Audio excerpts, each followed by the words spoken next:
For a rational conversation on this subject, we're honored tonight to be joined by a rational person, the former Democratic Congresswoman from Hawaii, Tulsi Gabbard. Congresswoman, thanks so much for coming on tonight. Thank you. So let's just, and it's hard to know what to believe always, and especially now, but let's just stipulate, agree to agree, that it seems likely we could see some conflict between Russia and Ukraine soon. How should we view that?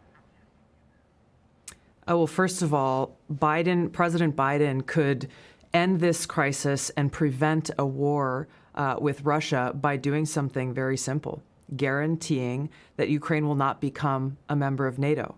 Because if Ukraine became a member of NATO, that would put U.S. and NATO troops directly on the doorstep of Russia, which, as Putin has laid out, would undermine their national security interests. The reality is that it is highly, highly unlikely that Ukraine will ever become a member of NATO anyway. So the question is, why doesn't President Biden and NATO leaders actually just say that and guarantee it? Which begs the question of why are we in this position then? If the answer to this and preventing this war from happening is very clear as day, and really it just points to one conclusion that I can see, which is they actually want Russia to invade Ukraine. Why would they? Because number one, it gives the Biden administration a clear excuse to go and levy draconian sanctions, which are a modern day siege against Russia and the Russian people. And number two, it cements this Cold War in place. The military-industrial complex is the one that benefits from this. They clearly control the Biden administration. Warmongers on both sides in Washington have been drumming up these tensions. If they get Russia to invade Ukraine, then again, it locks in this new Cold War. The military-industrial complex starts to make a ton of more money than they have been in fighting al-Qaeda or making weapons for al-Qaeda. And who pays the price? The American people pay the price. The Ukrainian people pay the price. The Russian people pay the price. It undermines our own national security, but the military-industrial complex that controls so many of our politicians wins, and they run to the bank. You've seen this from both sides as a lawmaker and a member of our armed forces, so I think you've got a credible view on this. I just have to ask, they've been telling us with increasing hysteria, Wendy Sherman and Jake Sullivan and the president himself, that the threat here is to Western Europe, that Vladimir Putin has aims on our allies in Western Europe.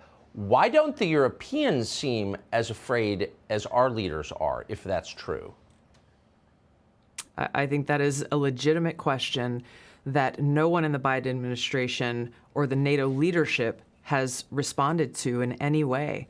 It seems they've forgotten that they are supposed to be accountable to the American people, that they answer to the American people, and yet they have failed to answer this very, very simple question in justifying why we are continuing to send more troops to Europe, why they are continuing to escalate tensions, why they are continuing to push for something in making Ukraine a member of NATO that, again, is highly unlikely to ever happen. And if it did happen, it would undermine our own national security and our own country's interests.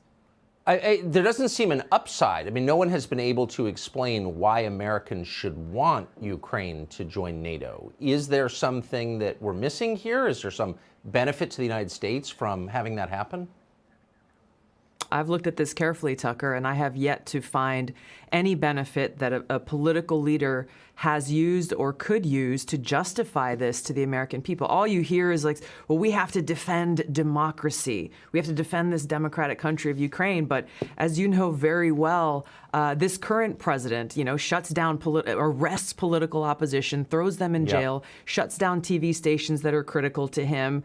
I have a hard time seeing how President Biden or anyone can say with an honest face, we are defending democracy. And the reason is because our own government has publicly supported these authoritarian actions by the Ukrainian president in shutting down their own political opposition. And it begs the question, this sounds familiar to some of the things that unfortunately we're seeing play out right here at home. I was just about to say, it sounds like their kind of democracy. Tulsi Gabbard, that's about the smartest analysis I've heard, and I really appreciate you laying it out for us. Thank you.